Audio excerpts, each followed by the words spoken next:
Hey guys, what's up? Welcome back here to today's edition of Intuitive Angling, and really appreciate you guys checking today's video out and hanging out with me for a little bit.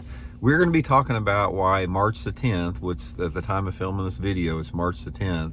March the 10th, 2025 is a really important day for bass anglers. Going to get into that in today's video and give you guys my opinion on it, so I think you might find that interesting today. Also, guys, before we get started, a couple quick things I just want to go over. I'd like to invite everybody to please consider hitting that subscribe button here at Intuitive Angling.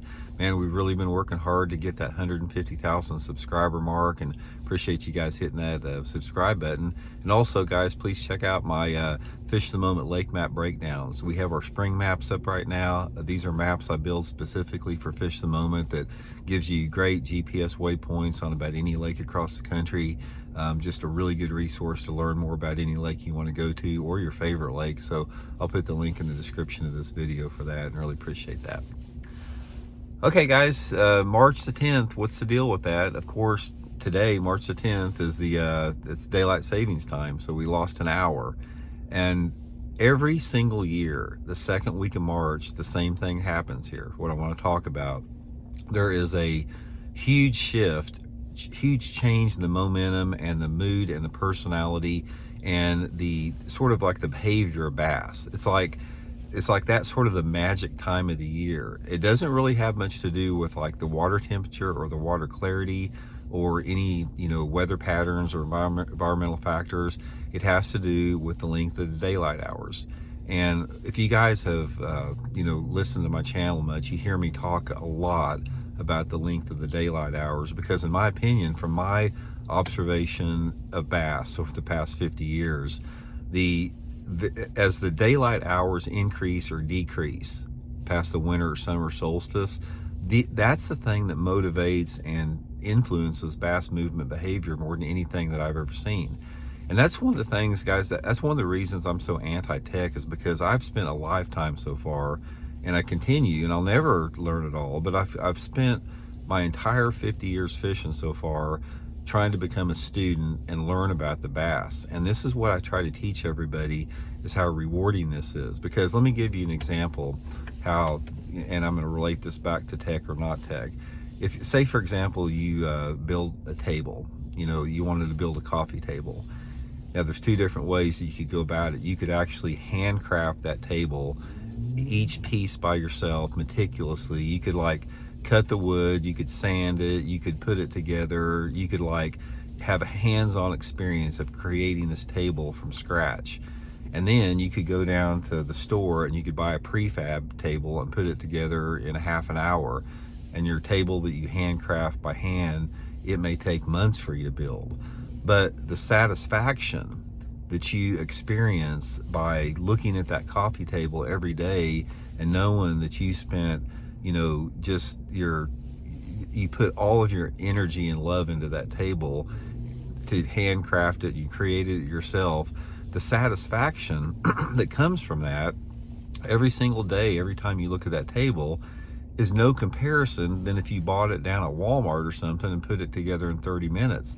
And this is what I'm talking about, is being a lifelong student of studying the bass. And it's not a quick thing. It's not something that happens overnight. And that's why I'm so resistant to technology and the forward-facing sonars, because that's forward-facing sonar is like achieving success by the prefab table at Walmart versus, the custom crafted table that you develop through studying bass behavior from traditional means and becoming a student of the fish. So just wanted to throw that out there first. Okay, let's talk a little bit about what happens, as you get into the second week of March. Now, even though the water temperatures are slowly creeping up right now, it's not like you have this big movement or this big transition of fish all of a sudden doing certain things. But from my experience, what happens this time of year, March the 10th, second week of March, is you start to notice a couple different things with the fish doing. Number one, the second week of March, you start noticing that the bass begin preferring larger lures. Now, in the wintertime, for the most part, this is the time of year I use small baits. I use small jerk baits, little swim baits, just downsized Ned rigs, everything smaller crankbaits in the wintertime. I just catch more fish on it. But as you get into this time of year, the second week of March, everything changes because the fish are making a transition. The number one thing they're focused on right now in the pre-spawn is they're getting ready to spawn. That's what bass do. They spawn and they eat. And this is a big deal for them because there's 3 different phases within this pre-spawn. You got the pre-spawn, the spawn, and the post-spawn in the springtime of the year.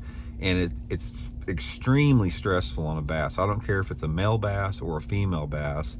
The rigors of spawning take a lot out of them because number one, they have to hunt for nests. They have to hunt for bedding areas. They have to prepare the beds. They have to actually lay the eggs and fertilize the eggs, and they have to guard the eggs for a long time. Then they have to guard the fry. Doesn't give them much opportunity to feed. So they do a lot of feeding during the pre-spawn, second week of March. And in doing so, they go after big meals. They go after larger shad, gizzard shad, threadfin, big crawdads.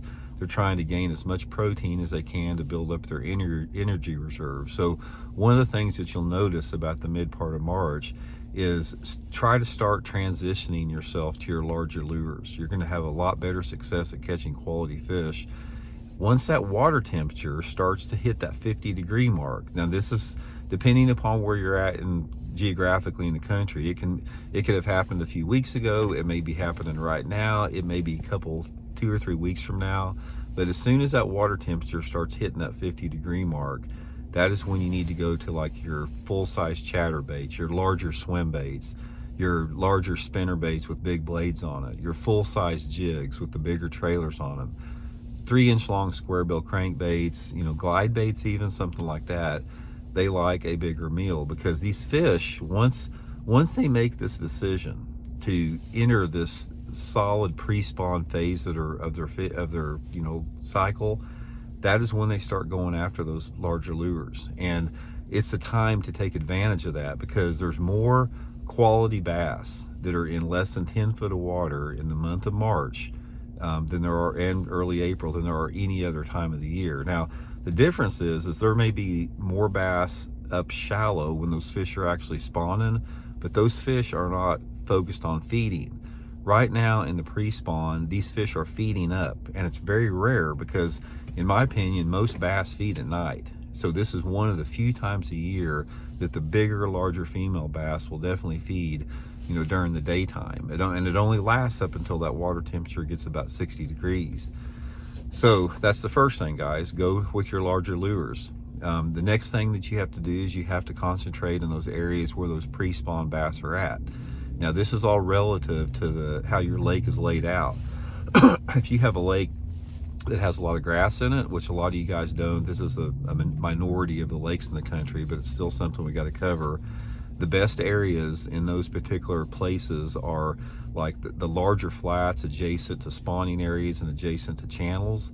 So some of the best areas can be like, say for example, if you have a large grass flat out in front of a big bay or cove where those fish can spawn at, that's a prime pre-spawn area for hydrilla or milfoil fish. But for more traditional, bass fishing lakes, like man-made reservoirs that are more rock and wood, this is the time of year where there's a couple different things going on based upon your water clarity. Now, in my opinion, the 2 number 1 pre-spawn areas to fish on any man-made lake are secondary points and channel banks.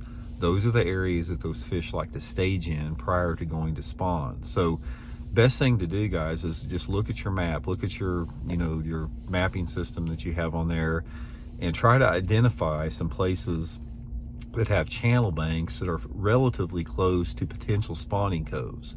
Now most of these type of areas can be found in your major creek arms. You can find some on coves and main lake areas, but I prefer, in the springtime of the year to stay in the major creek arms. And it's pretty easy to do, man. All you have to do is look at your map, find the areas where the creek channel swings in close to the bank, and then find the nearest flatter type of a spawning cove those fish can move into. And those fish will hang out on those secondary points and those channel banks leading back into those flatter coves. That's where they do a lot of their feeding at. They prefer areas that have larger rock because, there's a lot more crawdads in there. They like some type of a relative access to deeper water. If the water visibility is less than 3 feet, those fish are going to be shallower, up tighter onto the bank. And if you have cleaner water, say for example, if you got 5 or 6 foot of visibility, those fish will still relate to those secondary points and those channel banks, but they may be suspended out there. So let's say for example, you're on a channel bank and the water visibility is 6 foot clarity. Those fish could be suspended out, 20, 30, 50 feet off the bank, relating to that channel bank, and they may move in and out of there. But one of the things you'll find is that bass in clear water during the pre-spawn, they are really dependent upon the weather patterns. If you get a cloudy, windy day that's a little bit warmer, even in the clear water, those fish could be up there on those channel banks. But if you get a day that's sunny with not much wind, they're going to go out there and suspend. And it's sort of everything in between there. But as the water visibility gets a little bit less, there's a lot less suspending activity, and those fish tend to hold tighter to the bottom in a little bit shallower water. So another thing with that'll help you out is to try to pick and choose the type of days that you fish. Now we're talking about traditional bass fishing here, guys. I'm not talking about using the cheater box. That's a different population of fish. I'm talking about traditional bass fishing here. But one of the things that will help you out in March is that the bigger fish are really weather dependent as far as their aggressiveness goes. If you get a day in March where you have air temperatures that are normal or above normal, and then you have a pretty strong southerly airflow with some clouds, you're going to catch some good fish. That's the thing that activates those big fish more than anything else. And if you get days that you lose your wind and you have brighter sunlight conditions, it's going to toughen up a little bit, but you still should be able to catch some fish, but it's not going to be as good as those cloudy, windy days. I'll give you one little tip here, guys, for March fishing. Once that water temperature hits 50 degrees, pay close attention to your weather forecast. And if you get one of those days where, weatherman's talking about, well, we got this front on the way, and you start getting some heavy overcast and you start getting some wind, barometric pressure starts to fall a little bit, that's when you need to get to the lake, put you on a big spinner bait or chatter bait, and get out there and fish those transition areas and those pre-spawn staging areas. That's going to be the time that you're going to catch your big ones. Now, all of my entire life, most every single big bass that I have caught in the month of March has come under those conditions on those type of channel banks, or maybe even a bluff bank that leads into a transition area that leads close to a spawning cove. That's where those big fish love to set up at.